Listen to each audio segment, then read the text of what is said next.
Aquí narra Manuel Buendía la manera en que la CIA espiaba a Adolfo López Mateos.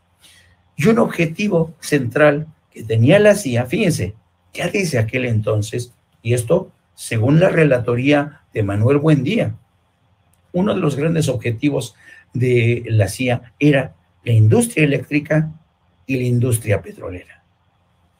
Qué interesante, ¿no? Qué interesante que bajo la presidencia de Adolfo López Mateos, el presidente que nacionalizó la industria eléctrica, la CIA estaba detrás precisamente de este presidente, porque este presidente volvió a nacionalizar la industria eléctrica. López Mateos se convirtió en un objetivo de la CIA precisamente por esto. Desde entonces, y el propio López Mateos no era incauto, no era ingenuo, y sabía que la CIA estaba detrás de él, porque precisamente intereses corporativos de Estados Unidos estaban detrás de la energía eléctrica en la industria petrolera. De ahí el famoso discurso, ¿se acuerdan? Del presidente López Mateos cuando nacionalizó la industria eléctrica, que dijo, ojo, cuidado con aquellos que en el futuro de otros países y traidores mexicanos van a aliarse para tratar de echar mano, de apropiarse de esa industria estratégica para la nación. Pero, ¿qué otro punto interesante le interesaba a la CIA? En el caso de Adolfo López Mateos, hay un sinnúmero de libros de historiadores que coinciden en señalar que una de las preocupaciones que tenía la CIA durante la presidencia de Adolfo López Mateos era las simpatías que sentía el gobierno de México hacia Cuba, en específico hacia la Revolución Cubana. No es de extrañar que la CIA estuviera detrás y presionara incluso al presidente López Mateos cuando se enteraron de que desde México se estaba apoyando y recibió incluso con los brazos abiertos a personajes como Fidel Castro o al Che Guevara. Fue aquí, desde México, que se embarcó Fidel Castro a bordo de esa barcaza conocida como Granma para iniciar el proceso de revolución. A pesar de las presiones, y esto queda consignado no solamente en libros de historia, sino también en memorias de uno de los hijos del exdirector de la CIA aquí en México, narra cómo presionaron a López Mateos para que le cerrara el paso a Fidel Castro. Pero López Mateos se mantuvo y les dijo, señores, yo no puedo acompañarles en esta empresa contra Cuba. ¿Por qué? Porque en México hay una simpatía abierta hacia la causa de la Revolución Cubana.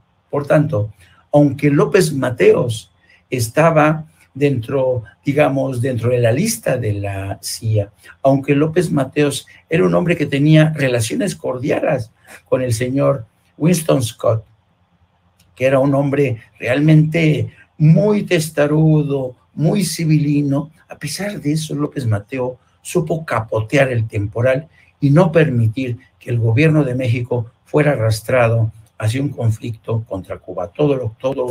Fue todo lo contrario. El gobierno de México respaldó una lucha que hasta la fecha sigue siendo, una enseña de su política exterior.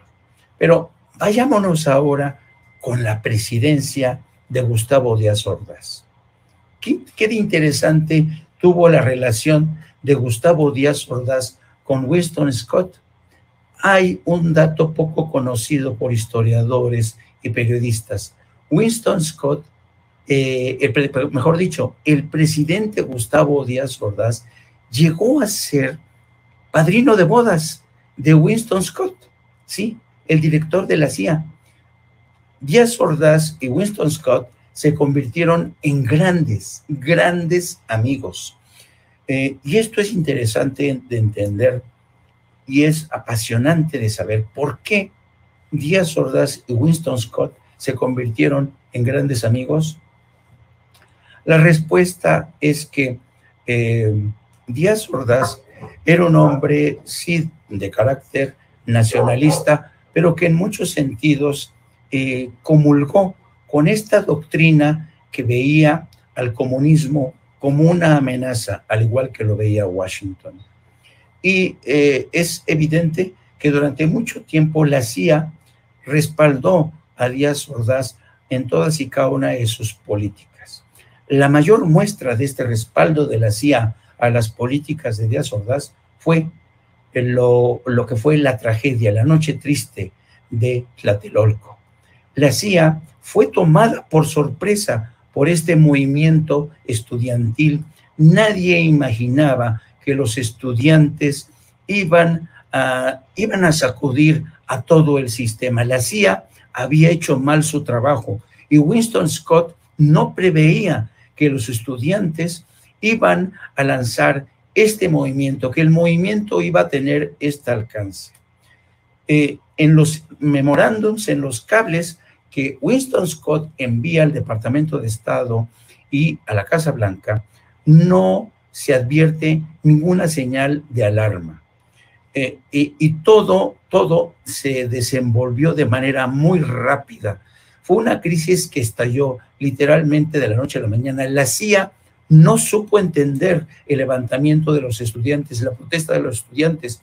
Y fue ahí cuando Gustavo Díaz Ordaz le encargó a Luis Echeverría reprimir esta protesta en Tlatelolco. ¿Se acuerdan? En aquel entonces faltaban solamente 2 semanas para el inicio de los Juegos Olímpicos del 68, y el presidente Gustavo Díaz Ordaz no quería tolerar estas muestras de protesta justo cuando faltaban 2 semanas para el inicio de los Juegos Olímpicos. En medio de esta turbulencia, en medio de esta noche de violencia que consignaron periodistas como Elena Poniatowska, entre otros, una vez que pasó lo que ocurrió, la masacre ahí en Tlatelolco, cuya todavía hasta la fecha no hay cifras exactas pormenorizadas de cuántos muertos, cuántos desaparecidos y cuántas víctimas hubo. Lo que sí es un hecho es que la represión fue brutal. ¿Qué es lo que hizo Winston Scott para ayudarle a su amigo Gustavo Díaz Ordaz? Engordó la narrativa de la amenaza que representaba ese movimiento estudiantil. A partir de ese momento, la CIA empieza a redactar informes en los que advierten de la amenaza de comunistas, incluso de influencia de China comunista y de Rusia comunista con este movimiento. Y de la noche a la mañana, Washington se enteró, el Departamento y la Casa Blanca, de que detrás de este movimiento estudiantil estaba Rusia y China. Todo por obra y arte de Winston Scott, que de esta manera le cubrió las espaldas a Gustavo Díaz Ordaz. Este hombre fue el artífice de la campaña de desinformación que le permitió a Gustavo Díaz Ordaz y a Luis Echeverría salvar la cara. Después de que se conoció la matanza, el encarcelamiento de líderes estudiantiles, la persecución de líderes políticos históricos, y realmente Winston Scott se convirtió en muchos sentidos, en el facilitador de estas políticas de represión. Pero fíjense bien el poder de Winston Scott sobre, primero, López Mateos, aunque López Mateos lo capoteó, pero después sobre Gustavo Díaz Ordaz. Claro, luego vino el gobierno de Luis Echeverría y todavía el poder de Winston Scott siguió ahí. Luis Echeverría se convertiría en el sucesor de Gustavo Díaz Ordaz y el gobierno de Estados Unidos, a través de la CIA, le había dado también la bendición a Luis Echeverría para proseguir con esta guerra sucia contra movimientos insurgentes. ¿Se acuerdan la campaña brutal del Halconazo en el 71? ¿Se acuerdan de la guerra sucia contra los movimientos insurgentes de Genaro Vázquez? Toda esta época contaba con la bendición de la CIA. Era impresionante cómo la CIA dictaba en muchos sentidos la política de seguridad interior. Y de ahí pasamos a quizá el caso también más fascinante, y que es el que consigna este documento desclasificado, que es el caso de José López Portillo. Si se acordarán ustedes, José López Portillo se caracterizó por ser un presidente frívolo, un presidente corrupto, quizá de los presidentes más corruptos que haya tenido la historia de México.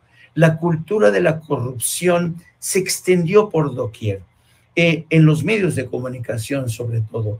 No era un secreto que desde Echeverría se empezó a cultivar a intelectuales orgánicos, y esta política de cultivar y a consentir a intelectuales y orgánicos y a periodistas siguió con José López Portillo.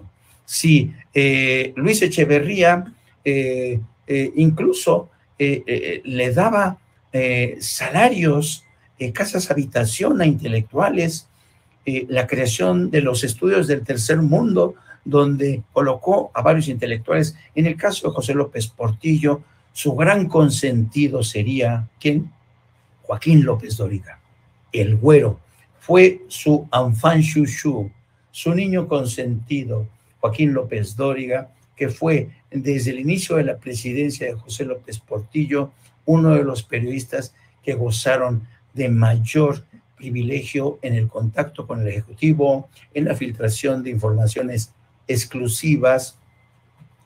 Y lo interesante del caso también, en el caso de José López Portillo, fue la forma en que el gobierno de Estados Unidos, lo mismo que pasó con Díaz Ordaz y Echeverría, en aquel entonces, el Departamento de Estado no era tan meticuloso en la difusión de sus informes anuales en materia de derechos humanos. Todo lo contrario, casi no señalaban a México por la violación de derechos humanos, a pesar de que fue esa época quizá la más negra en materia de derechos humanos.